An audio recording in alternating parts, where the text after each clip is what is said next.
విశాఖలో భూగర్భ జలాలు అడుగంటిపోవడంతో అనేక కాలనీల ప్రజలు తీవ్ర నీటి సమస్యను ఎదుర్కొంటున్నారు. దీంతో పాటుగా జీవీఎంసీ సరఫరా చేస్తున్న తాగునీటిలో కూడా రేషన్ విధిస్తూ ఉండటంతో ప్రజలు నీటి కోసం ఇబ్బందులు పడాల్సిన పరిస్థితులు. అసలు విశాఖ నగరంలో ఈ పరిస్థితులు ఎందుకు తలెత్తాయి అనే అంశం పైన మనతో మాట్లాడేందుకు గ్రీన్ క్లైమేట్ వ్యవస్థాపకులు రత్నం మనతో ఉన్నారు. ఆయన అడిగి తెలుసుకునే ప్రయత్నం చేద్దాం. సార్ రత్నం గారు, ఈ విశాఖ నగరంలో ప్రస్తుతం నీటి సమస్యను చూస్తూనే ఉన్నారు. ఈ పరిస్థితి కారణం ఏంటనుకుంటున్నారు మీరు? ప్రధానంగా వైజాగ్లో ఏదైతే ఉందో రోజు రోజుకి కాంక్రిటైజేషన్ పెరిగిపోతుంది. గ్రౌండ్ వాటర్ పెంచడానికి అవసరమైన సోర్సెస్ అన్ని కప్పివేస్తున్నారు. ఇంట్ల దగ్గర కూడా ఇంకుడు గుంతలు తవ్వాలి అన్న ఒక ఆదేశం అయితే ఉంది, కానీ అది ఇంప్లిమెంటేషన్ అన్నది సరిగ్గా జరగడం లేదు. మనము పాండురంగపురంలో చూస్తాం. పాండురంగపురంలో ఒక 20 ఏళ్ల కిందట భూగర్భ జలాలు అడుగంటాయి. అక్కడ నీరు రోజు కొనుక్కునే పరిస్థితి. అక్కడ ఒక మహిళ సుధా అనే ఆవిడ ఏం చేస్తుందంటే వాళ్ళ ఇంటి మీద పడిన వర్షపు నీరంతా కూడా భూగర్భంలోకి వెళ్ళడానికి వాళ్ళ పాత నుయ్యిలోకి కనెక్షన్ పెట్టింది. ఆవిడకి పెట్టిన ఒక 15 రోజుల్లోనే గ్రౌండ్ వాటర్ ఫిల్ అవడం మొదలయ్యాయి. ఆ తర్వాత ఆవిడ ఏం చేస్తుందంటే అక్కడ ఉన్న అన్ని ప్రాంతాల్లో ఉన్న వాళ్ళందరికీ అవేర్నెస్ కలిగించి కొంత చేయించింది. వాళ్ళు ఈరోజు వైజాగ్లో సక్సెస్ఫుల్గా పాండురంగపురంలో నీరు ఉంది అంటే ఆవిడ చేసిన కృషి. అలా మిగతా అంతా చేస్తే బాగుంటుంది. కానీ మిగతా చోటంతా మనం చూస్తే ఎక్కడో సీతమ్మ దారిలోనో, మాధవ దారిలోనో, మురళీనగర్లోనో వర్షం పడతాయి. ఆ కొండల మీద, సింహాచలం కొండల మీద వర్షం పడతాయి. ఆ నీరు డైరెక్ట్గా వచ్చేసి మనకి సముద్రంలోకి వెళ్ళిపోతుంది. సముద్రంలోకి అంత నీరు వెళ్ళేదానికన్నా కొంత నీటిని మనం ఆపి గ్రౌండ్ వాటర్ పెరిగేలా చేయగలిగితే మన పార్కులన్నిటిలో కూడా స్పాంజ్ బెడ్ టెక్నాలజీ అనేది వినియోగించి ఆ పార్కులో పడిన వర్షపు నీరంతా ఆ స్పాంజ్ బెడ్ ద్వారా గ్రౌండ్లోకి వెళ్ళేలా చేసుకోవాలి. ఈ స్పాంజ్ బెడ్ టెక్నాలజీ గురించి మేము 25 ఏళ్ళుగా క్యాంపెయిన్ చేస్తున్నాం. చాలా రాష్ట్రాల్లో ఇంప్లిమెంట్ అయింది, చాలా దేశాల్లో ఇంప్లిమెంట్ అయింది. కానీ మన వైజాగ్లో మాత్రం దీనికి ఇంప్లిమెంట్ అవుట్ చేయడానికి ఎవరు ముందుకు రావడం లేదు. గతంలో లక్ష్మీ షా కానీ, సీఎం సాయికాంత్ వర్మ కానీ, సంపత్ కుమార్ కానీ వీళ్ళంతా దీన్ని ప్లాన్ చేశారు. కానీ వాళ్ళకున్న పనుల ఒత్తిడిలో కింద స్థాయిలో ఉన్న వాళ్ళ మీద చెప్పి చేయించే విషయంలో కొంత జరగలేదు. మనకున్న అన్ని పార్కుల్లో దాదాపుగా మనకు 15,000కు పైగా ఓపెన్ స్పేసెస్ ఉన్నాయి. ఆ అన్ని చోట్ల కూడా స్పాంజ్ బెడ్ టెక్నాలజీ పెడితే అక్కడ కురుస్తున్న వర్షం అక్కడే భూగర్భంలోకి వెళ్తుంది. అలాగే సింహాచలం, కైలాసగిరి, యారాడ తదితర కొండల మీద ఏదైతే వర్షం పడుతుందో వాటికి కాంటూర్ ట్రెంచెస్, అంటే కంటిన్యూగా కాకుండా చిన్న చిన్న ముక్కలుగా కాంటూర్ ట్రెంచెస్ తవ్వించి ఆ కొండల మీద పడిన వర్షపు నీటిని కాపాడుకోవాల్సిన అవసరం అయితే విశాఖ నగర వాసుల మీద ఉంది. కానీ దీనిని కొంత నెగ్లెక్ట్ చేస్తూ వచ్చారు. బట్ ఈరోజు ఎల్నినో ఉంది, వచ్చే ఏడాది సూపర్ ఎల్నినో ఉన్నది. భవిష్యత్తులో ఈ క్లైమేట్ చేంజ్ వల్ల ఎక్కడ ఎలా ఉంటుంది అన్నది తెలియని పరిస్థితి ఉంది. అయితే విపరీతమైన వర్షాలు, తుఫాన్లు ఉంటాయి, లేకపోతే పూర్తిగా దుర్భిక్షం ఉంటుంది. ఇటువంటి పరిస్థితుల్లో గ్రౌండ్ వాటర్ పెంచుకోవడానికి చిన్న వర్షపు నీటి చుక్కనైనా సరే భూగర్భంలోకి పెంచుకోవడానికి మనం ప్రయత్నం చేయాలి. ఇప్పుడు ఇక్కడ మనం చూస్తున్నాము, ఏదైతే గాంధీ స్టాచ్యూ దగ్గర ఉన్నామో ఇక్కడ వర్షపు నీరు పడితే ఇదంతా రోడ్డు మీదకి వెళ్ళి సముద్రంలోకి వెళ్తుంది. కానీ ఇక్కడ నీరు కురిసిన వర్షపు నీరు ఇక్కడే ఇంకటానికి ఒక ప్రయత్నం అయితే చేస్తే చాలా బాగుంటుందని మేము భావిస్తున్నాం. సార్ రత్నం గారు, మీరు ఇందాక అన్నట్లుగా ఈ రైన్ హార్వెస్టింగ్ అంటే వర్షం ప్రతి బొట్టును కూడా మనం ఒడిసి పట్టుకుంటే కొంతవరకు నీటి సమస్యను తీర్చే అవకాశం ఉంటుంది. సార్ మైదాన ప్రాంతాలలో అంటే ఇళ్ల మీద పడిన నీళ్ళు, రోడ్ల మీద పడిన నీళ్ళు ఏదో విధంగా దాన్ని ఇంకుడు గుంతల్లో నుంచి పంపిస్తాం. కానీ విశాఖకు ఒక న్యాచురల్ ఎసెట్ అని చెప్పుకోవచ్చు.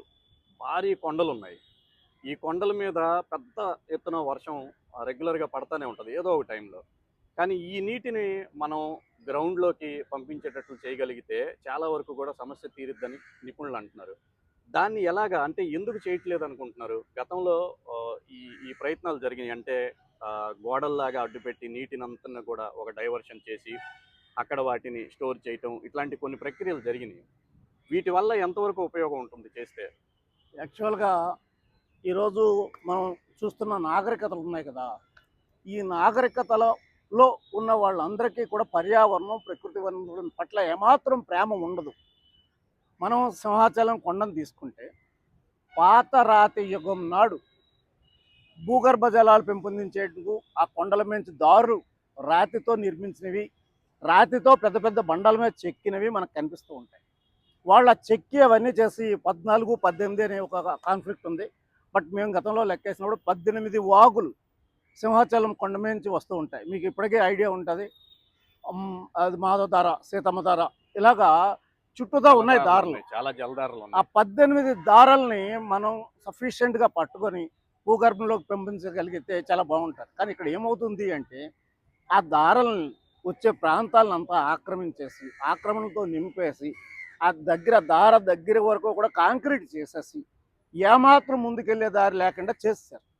మీకు మాధవ దారి కనిపిస్తుంది, సీతం దారి కనిపిస్తుంది, చుట్టూ ఉన్న అన్ని దారులు కనిపిస్తాయి.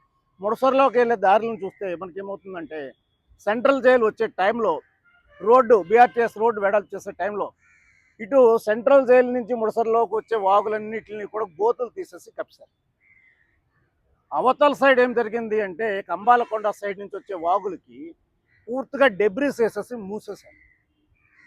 ఏదైతే దబ్బందా ప్రాంతం నుంచి వచ్చే వాగు ఉందో ఆ వాగుల కాడికి వస్తే అన్ని కాలనీలు, సెంట్రల్ జైలు, తర్వాత ఈ గురుకుల పాఠశాల ఎన్నిటి తాలూకా వ్యర్థపు జలాలు ఆ దారిలోంచి వచ్చేస్తున్నాయి. దాని మీద ముడసర్లో ప్రాంతంలో వస్తున్న అన్నిటికీ ఆపి ఫిల్టరేషన్ వెళ్ళని ఏర్పాటు చేసి జీవీఎంసీ కొంత ప్రయత్నం చేసింది. కానీ అది 100% సక్సెస్ అన్నది మనం చెప్పలేం. అలాగే మేఘాద్రిగడ్డకి మనం తీసుకొస్తే మేఘాద్రిగడ్డకి వచ్చే నీరంతా దబ్బందా ప్రాంతం కొండల్లోంచి వస్తుంది. ఆ కొండల్లో వాగుల్ని కొంత కంట్రోల్ చేసి అట్లా నీరుగాని ఇచ్చేస్తే భూగర్భ జలాలు పెరుగుతాయి. పెందుర్తి ఆ ప్రాంతంలో వాటర్ పనికి వస్తాయి. అలాగే ఆ ప్రాంతం నుంచి వస్తున్న వాగులు చూస్తే అన్ని ఇళ్ల తాలూకు వేస్ట్ వాటర్, హోటల్స్ తాలూకు waste water, schools college waste water కూడా డైరెక్ట్గా మేఘాద్రిగడ్డ వాగుల్లోకి వెళ్ళిపోతుంది. ఇలాగా ఒకటి వర్షపు నీరు కాలుష్యం ఒకటి అవుతుంది. రెండోది ఏంటి అంటే భూగర్భ జలాలు పెరగడానికి అవకాశం లేకుండా ఉంది. ఇంకోటి ఏంటంటే అన్నిటికన్నా ముందు మన వైజాగ్కి డ్రింకింగ్ వాటర్ వచ్చే అన్ని నదులు వాగులకు తాలూకా క్యాచ్మెంట్ ఏరియాలో మైనింగ్ ఎక్కువగా జరుగుతుంది.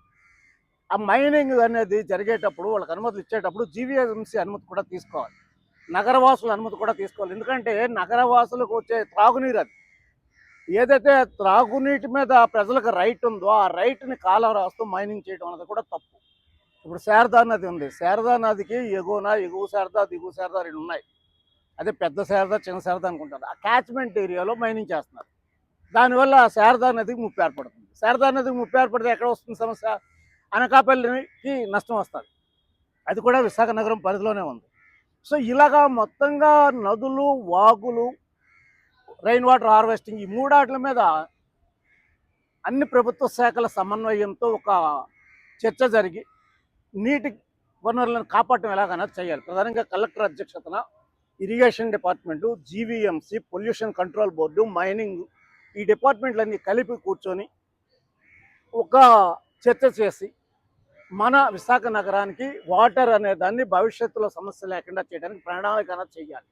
ఎందుకంటే మనకి రాష్ట్ర ప్రభుత్వం గతంలో ఏదైతే ఏపీ వాల్టా యాక్ట్ ఉందో ఆ ఏపీ వాల్టా యాక్ట్కి తునాతునకలు చేసి తూట్లు పొడిచి మన విశాఖ నగరానికి వచ్చే వాటర్ని నాశనం చేస్తున్నారు. కాబట్టి ఏపీ వాల్టా యాక్ట్ ప్రకారం అలాగే ఇరిగేషన్ ఫెసిలిటీస్కి సంబంధించిన ఉన్న చట్టాల ప్రకారం ఏదైతే మన జీవీఎంసీకి వాటర్ సప్లై కోసం గతంలో చేసుకున్న అగ్రిమెంట్ ఉన్నాయో వాటి ప్రకారం డ్రింకింగ్ వాటర్ విశాఖకు తీసుకొచ్చే విషయంలో నిర్దిష్టంగా జిల్లా కలెక్టర్ అధ్యక్షతన ఈ ప్రభుత్వ శాఖలతో ఒక చర్చ సాగించి నీటి వనరులను కాపాడాలి.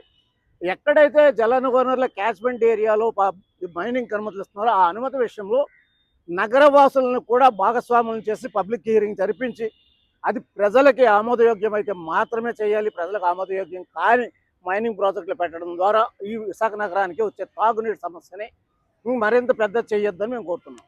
సార్, మీరు గతంలో ఎండాడ, మధురవాడ ప్రాంతానికి మాత్రమే ఈ నీటి సమస్య ఉండేది. ఎండాకాలం వస్తే వాళ్ళకి కొంచెం గ్రౌండ్ వాటర్ పడిపోవడం, తర్వాత వర్షాలు పడ్డాక మళ్ళీ పెరగడం జరిగేది. ఇప్పుడు చూసుకుంటే అక్కైపాలెం, నరసింహానగర్ ఇలాగా దాదాపుగా నగరంలో ఆల్మోస్ట్ అన్ని ప్రాంతాల్లో కూడా ఎంతో కొంత ఈ గ్రౌండ్ వాటర్ పడిపోవడం అనే సమస్య ఉంది. అంటే దీన్ని ఓవర్కమ్ చేయాలనంటే ఇప్పుడు ఇన్ని చెప్పుకున్నాము, ఇమ్మీడియట్గా దీని నుంచి బయటపడాలనంటే ఎటువంటి చర్యలు తీసుకోవాలి? ఈ ఏడాది ఒక అత్యవసర పరిస్థితిగా పేర్కొని ఏదైతే కొండల మీద పడుతుందో నీరు, ఏదైతే నగరంలో పడుతుందో నీరు, ఏదైతే యూనివర్సిటీలో, రైల్వే ప్లేసుల్లో, పోర్ట్ ఏరియాలో, పెద్ద పెద్ద ఏరియాలో వీళ్ళకి ఆ ప్రాంతం అంతా కూడా ఎక్కడ వర్షపు నీరు అక్కడే భూగర్భంలోకి వెళ్ళడానికి అవసరమైన చర్యలు చేపడితే అప్పుడప్పుడుగా పడిన వర్షపు నీరు అన్న భూగర్భంలో పెరిగే అవకాశం ఉంది. అంతేకాకుండా ఏదైతే వాగులు ఎన్ని ఉన్నాయో అక్కడ కూడా మనం వెంటనే చేసుకోవాలి. కొన్ని నదుల్లో మనకి వస్తే సిల్ట్ పెరిగిపోతుంది. ఆ పూడిక పెరిగిపోవడం వల్ల వర్షం అన్నది నీరు, వరద నీరు కానీ ఇటు డైరెక్ట్గా రావడం లేదు. ఆ సిల్ట్ క్లియరెన్స్ కూడా చేసుకొని వైజాగ్కి అత్యవసర పరిస్థితిగా మనం తీసుకొని చేస్తే వచ్చే సూపర్ ఎల్నినో తర్వాత వచ్చే ఈ వాతావరణ శీతోష్ణ స్థితి వేడెక్కుతున్న దానివల్ల వచ్చే నష్టాలను అధిగమించడానికి అవకాశం ఉంటుంది. ఎందుకంటే మనం ఈరోజు నీరు రేపు నీరు కాదు, మనం ముంబై నగరం చూసాం. అదృష్టం కొద్దీ వర్షం పడ్డది, లేకపోతే 40 రోజుల్లో ముంబైని ఖాళీ చేసి వెళ్ళిపోవాలి అనే పరిస్థితి వచ్చింది. గతంలో మనం చూసాం, బెంగళూరులో సాంబారు సారు పెట్టుకోవద్దు అన్నారు. ఇలాంటి పరిస్థితులు రాకుండా ఉండాలంటే మన నగరంలో మనము ఇమీడియట్గా భూగర్భ జలాలు పెంపొందించుకోవాలి. ఎందుకంటే వైజాగ్ అనేది ఒక యూనిక్ ప్లేస్, అన్ని కొండలే, వర్షపు నీటిని పైన దాచుకొని ఉంచుకోవడానికి అవకాశం ఉన్న ప్రాంతం ఇది. కాబట్టి ఈ కొండల మీద ఇంకుడు గొయ్యలు తవ్వుకోవడం, ప్లైన్ ఏరియాలో ఇంకుడు గొయ్యలు తవ్వుకోవడం, వైజాగ్లోని పార్కుల్లో ఇంకుడు గొయ్యలు, స్పాంజ్ బెడ్లు పెట్టడం, ఓపెన్ ప్లేసుల్లో స్పాంజ్ బెడ్లు పెట్టడం, ప్రతి ఇంటి దగ్గర ఇంకుడు గొయ్యి ఉండేలా చేయడం, పాత ఇంకుడు గొయ్యలన్నీ మెరుగుపరచడం, పునరుద్ధరించడం చేయాల్సిన అవసరం అయితే ఉంది. ఈరోజు మనం చాలా ప్రభుత్వ కార్యాలయాల దగ్గర ఉన్న ఇంకుడు గుంతలు చూస్తే అవి పూర్తిగా చెత్తతో నిండి ఉన్నాయి. వాటిని ఓపెన్ చేసి క్లియర్ చేసి రిబిల్డ్ చేయాలి. అంతేకాకుండా ఇక్కడ వైజాగ్లో చాలామంది రోటరీ కానీ, లయన్స్ కానీ వీళ్ళంతా కూడా ఇంకుడు గుంతలు తీయడానికి ముందుకు వచ్చిన వాళ్ళు ఉన్నారు. వాళ్ళకి జీవీఎంసీ నుంచి ప్రాపర్గా ఇంకుడు గొయ్యి అన్నది ఈ విధంగా చేయాలని ఒక ప్లాన్ ఇచ్చి చేస్తే బాగుంటుంది. ఎందుకంటే ఆ ప్లాన్ లేకపోవడం వల్ల రేపొద్దున వీళ్ళు గొయ్యితే వేస్తారు, అంత అయిపోతుంది. నువ్వు సిస్టమ్ ప్రకారం చేయలేదు, విమర్శించే ప్రమాదం ఉంది.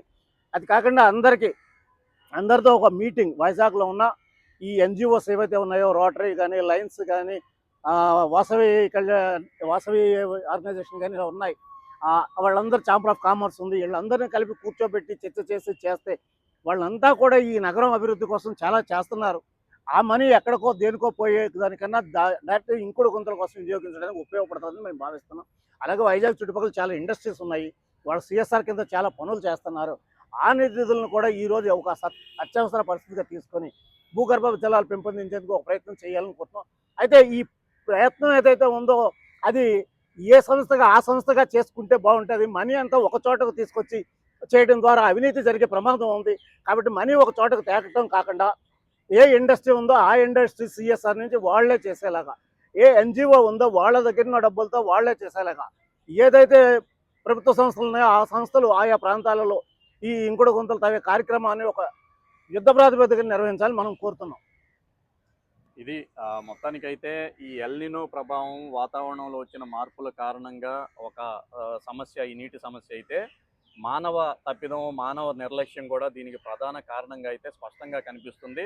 ఇప్పటికైనా కానీ అటు అధికార యంత్రాంగం మేలుకొని ఎన్జిఓలు, ప్రజలు అందరినీ భాగస్వాములను చేస్తూ ఈ నీటిని, ఏదైతే వర్షం నీరు ఉందో ప్రతి చుక్కను కూడా ఒడిసిపట్టే విధంగా చర్యలు తీసుకుంటే భవిష్యత్తులో ప్రకృతి విపత్తులు వచ్చినప్పటికీ కూడా తాగునీటికి సమస్య లేకుండా ఉంటుందనే అభిప్రాయం అయితే పర్యావరణవేత్తలు వ్యక్తం చేస్తున్నారు.